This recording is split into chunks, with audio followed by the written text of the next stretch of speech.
Hi everyone, welcome back to my channel. Shamsa Arawele here. I hope you guys are all doing amazing. I have missed you all so much. I hope you guys have missed me even a little. I'm back with another story time. But before I get to that, I did a collab with the most amazing human being that I've met so far in 2021. She is absolutely incredible, so open, so honest, just beautiful through and through. Okay, her name is Queen Ash. We did a video together, so please go check it out. I'll put the description below so you can go hit that and go check that out. Ooh, how do I begin this one? This one is a very, very, very, very, very. Let me just say trigger warning. Okay, wallahi billahi, this is not a very fun story to tell, but nevertheless, it needs to be told because I need people to understand that uh, that an individual can go through 1, 2, 3, 4, 5, 6, 7 types of traumas and still come out at top. Okay, so I don't know. I don't really remember. Do you know? The one thing I love about my mind is it. I don't, for God knows what reason, and I'm so grateful to Allah that I forget specifics about my trauma, like dates, times, names. But I remember, the location and the event and the person, but I just like the name and like I don't want to remember that shit. Okay, and I have this superpower, like I've said to you guys. I forget things. Okay, um, but this incident took place, I believe, when I was 9 or 10, and my mom was having the first ever surgery. I remember her having, and I think it was to remove a cyst. I remember we were at our house, and obviously my mom was at the hospital, and my father was with us at the time. My little brother was there, my sister was there, and my sister left. I think she went to go, I don't know where she went. She went somewhere, and it was me, my brother, my father, and his friend, and they were very close friends. And bear in mind, I called this man Apti. Okay, I called him uncle. I called him uncle. Okay, let me just uncle. Yeah, because Somali people love to call everybody uncle and auntie. We need to stop that. We need to stop that. If it's your friend, whether you're a male or a female, why would you tell your child to call that person uncle and they acknowledge them as family? I genuinely believe this man was my family, but he wasn't. He was my father's friend. And anyway,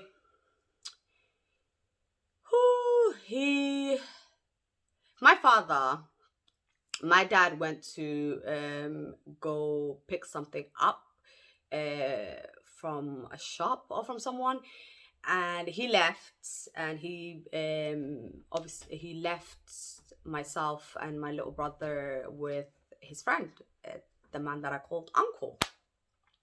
And when I tell you, I swear to God, I actually wish I could remember his name so I could humiliate him.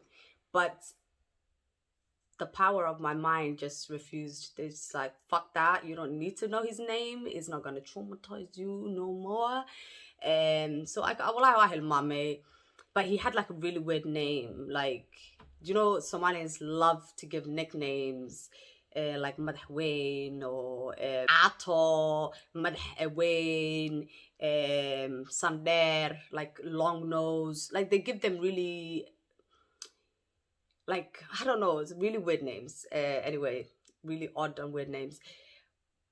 He had one of those names. When my dad left, everything was fine. Me and my brother, I believe, were upstairs, and he called me down. He called me downstairs, and I my brother must have been 2 years old at the time. 2, 3 years old.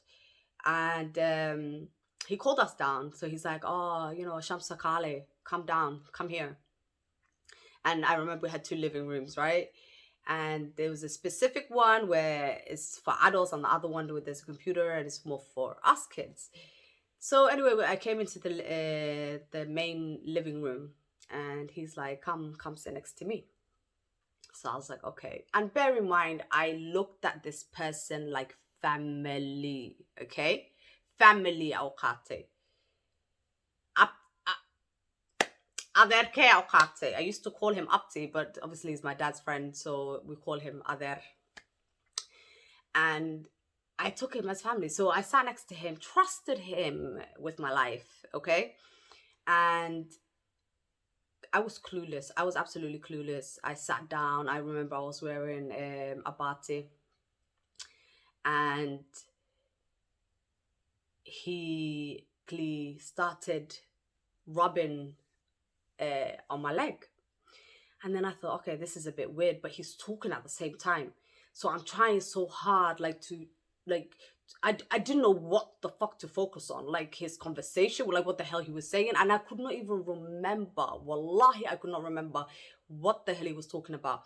But all I could remember is him working his way up whilst he has a conversation with me, whilst he's talking, and he's facing me as well. And his hand just keeps going up, and he keeps going up, and he keeps going up. And eventually it went to my private area. And then he tried to proper touch on me, right? And just as things I felt like I don't even know how to describe this. I swear to God.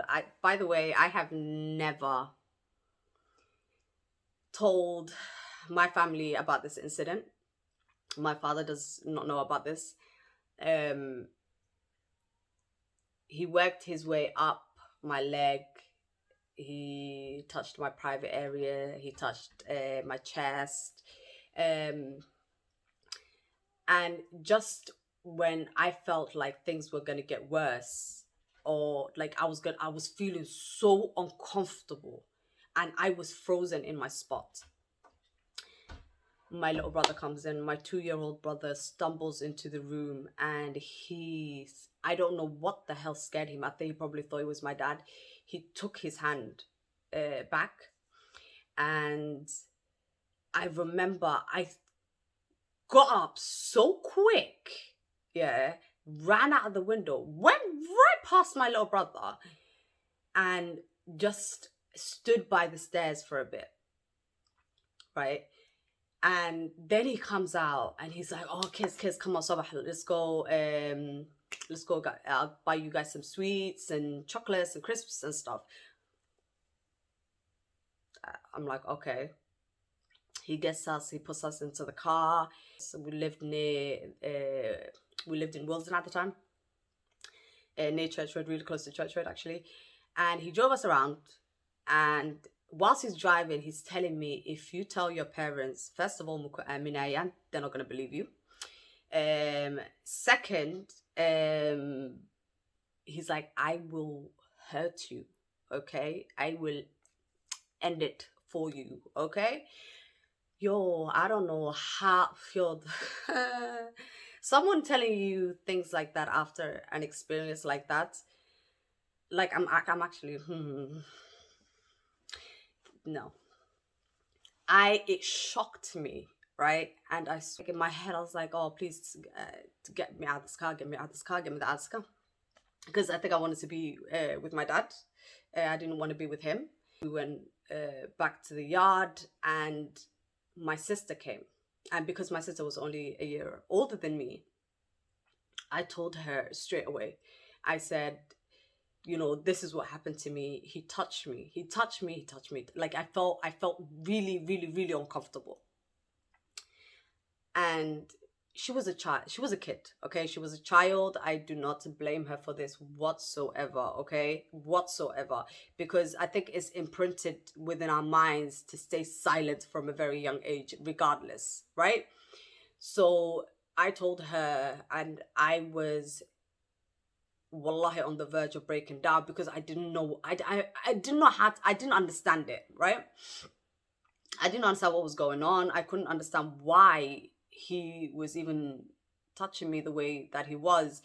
Nothing made sense to me, especially at that age. Nothing made sense. Anyway, when I told my sister, she said, "Oh, don't let anyone hear you say that. That's so shameful. Like, don't, that's like, no, don't." She's like, "Oh my God." I'll say enough Somali. Yeah. She's like, "Yo, warkaas yaa laga maqlin, isku xisho, that's ab." And that's not something we say. Yeah. So she's like, stop lying. And I'm like, well, if you don't believe me, then no one else will. So I thought automatically what he said was real. Like what he said that no one was going to believe me was real. Another form of control, really. If a person threatens you, that doesn't mean that they're actually going to carry that threat, right? It's just a way to keep you silent.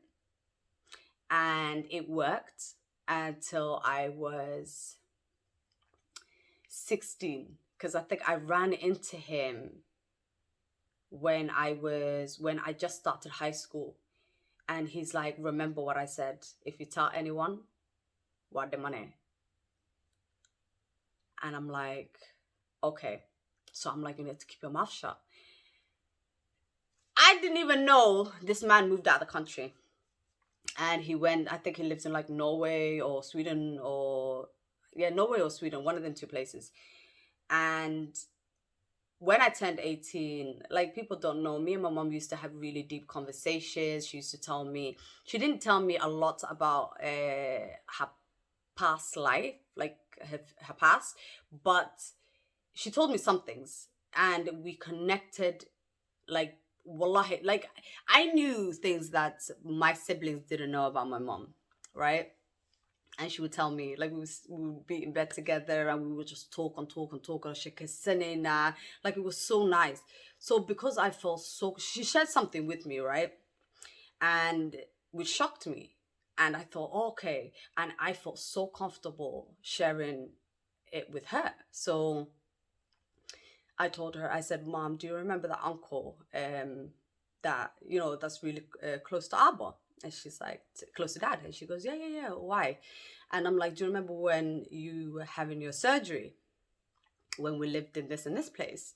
And she's like, yeah. And I said, well, Abba left me and my brother with Ader or Abti, uncle. And he told me to come into the room and he did this. And I told her, right? Yo, my mom broke down. She broke down, okay, in full on tears, right? And it broke my heart. That I was the one that's making my mom. And I was thinking, oh my God, what did I say? Like, I was so afraid. But having the most amazing mother, that I had or have, because she's no longer here, but I'll always have her.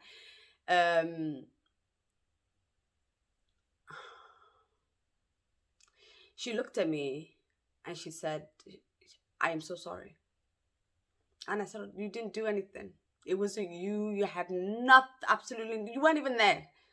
And she said, that she should have at least like sorted out a better childcare. And I'm like, I was like, you left me with Abba, it was his responsibility to stay. But obviously he didn't think that his friend was going to do that, right? No one does. And I've never blamed neither my mother or my father. I love them both. And so my mom gave me a choice. She said, obviously, she told me then that he had moved out of the country. So she gave me a choice and she said we could either go to the police and report him. But we might not get a conviction because he's not in the UK. Or you can leave him to Allah, and he will take his punishment on the Day of Judgment. You're growing up in in a Somali community.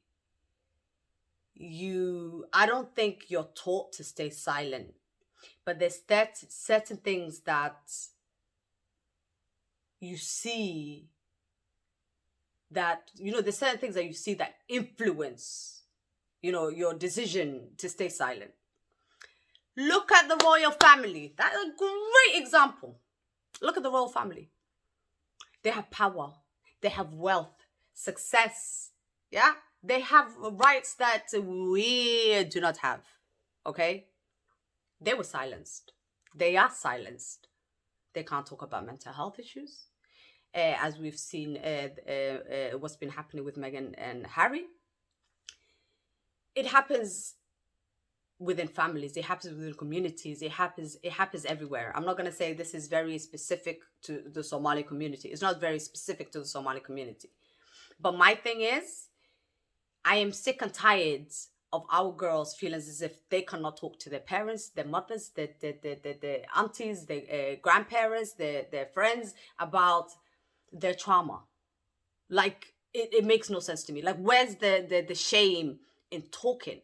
Where is the shame in seeking justice, right? Anyway, I decided then, because do you know what? It wore me down. It wore me down because I've been carrying it for so long. I felt like the weight has been lifted off my shoulders because I told my mom. I said, Hoyo, here's what happened. And she hugged me and she made me feel loved. And she was like, I'm sorry, it's not your fault. Everything that a mother should tell her child when something like that happens. My mom was devastated.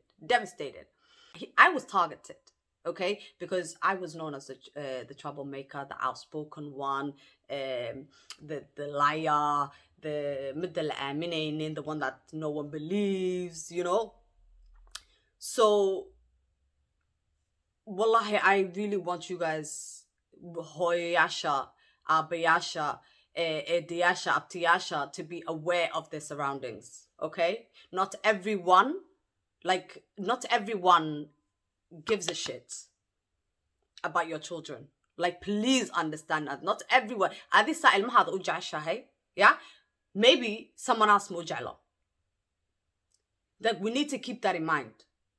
We need to listen to our children, especially the reserved, the quiet, the even if they're talkative and the troublemakers. The troublemakers. There's a reason why troublemakers are targeted. They're not troublemakers. They're just children, yeah, but they're targeted because they're labeled as troublemakers. And when you're labeled as a troublemaker, everything that you say is less likely to be believed, right? So I feel like because I was viewed in such a negative way by just everyone around me, not my mother, but everyone else, like, Nibleya Tahai, you're such hard work, you're the Somali community can relate to this, okay? Or the African community, like when you're constantly being told like you're the bad apple, yeah, it's always that bad apple that gets targeted. So please, ilmihin ilalia. Like, this is so serious and it happens so often, yeah? It can happen right under your nose and you wouldn't know about it because the child is sick, yeah? Scared of what the parent might say. Because they have shame at the back of their mind. They have ebb at the back of their mind. So it forces them to stay silent.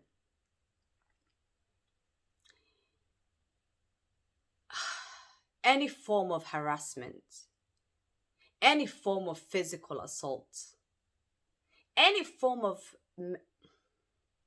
molestation. I hate grooming. It happens. It happens within the Somali community. It happens in every single community.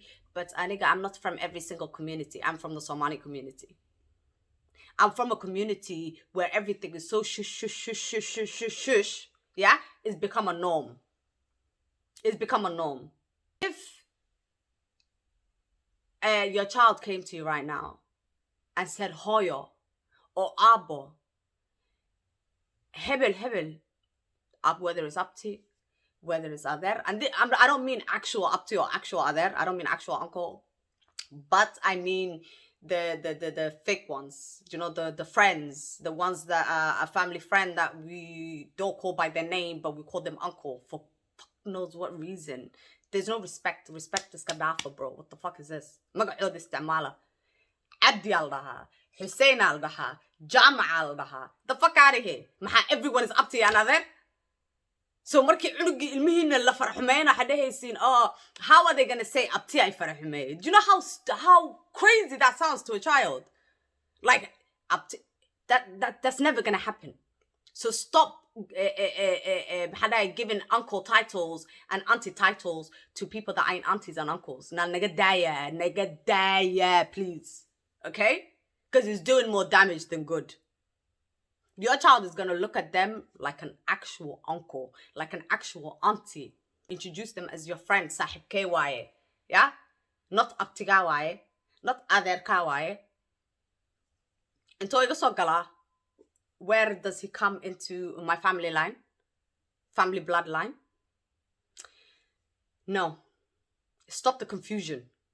Because you have this silencing culture, and then you have this everybody's an uncle and auntie and everybody's a family. Even within family, they shouldn't be loyalty like that. Fuck that. Aniga, wallahi, my sole purpose of doing these videos is to purely create awareness within my community. Because before I started YouTube, I did not see one person that looks like me, that sits down, that speaks on topics like this, both in my mother tongue and in English. I didn't think that the story was going to be difficult to tell, but wow, that was difficult. But I am all about awareness. Wallahi, I am all about awareness. If anyone thinks I'm sat here talking about my personal experiences for clout, Kitab Jama, you have another thing coming. You have another thing coming. I have, a goal, okay? I have a passion, that drives me to create awareness so that what happened to me does not happen to another. And if it's happening, I hope and pray that they get the confidence, to go and tell somebody. ASAP. ASAP.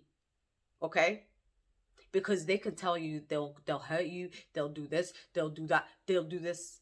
Waxay kugu soo bikaraan malaha. Waxay ka qaadi karaan malaha. Okay? So don't let someone, have that much control over you, to silence you. Wakubaria. Don't let your voice be unheard. Wixii aqarsatid adee ku qariyaan, okay? Don't hide it. Don't hide things, because whatever you hide will eventually hide the real you. And that's what almost happened to me. But I ain't gonna let that happen. Okay? More than anything in the world, I crave peace. I want the potential of so many Somali women to just halmar bahan. So we can all elevate each other, get better, motivate each other. We want hormar, okay? We want a better future for Somalia. Somalia is my garden. It is your garden. So the same way I have to take care and plant and water and expose it to the sun so that it can flourish, I expect you to do the same. I expect you to advise your brother if he's wrong, and correct him. And I expect you to do the same for your sister, but don't insult her, yeah, whilst you're doing it. Okay? And inshallah, I'll see you guys soon with another story time. And until then, I love yous. Please don't forget to like, subscribe, hit that notification button, and leave me a comment. Okay, talk to me. Okay. Bye.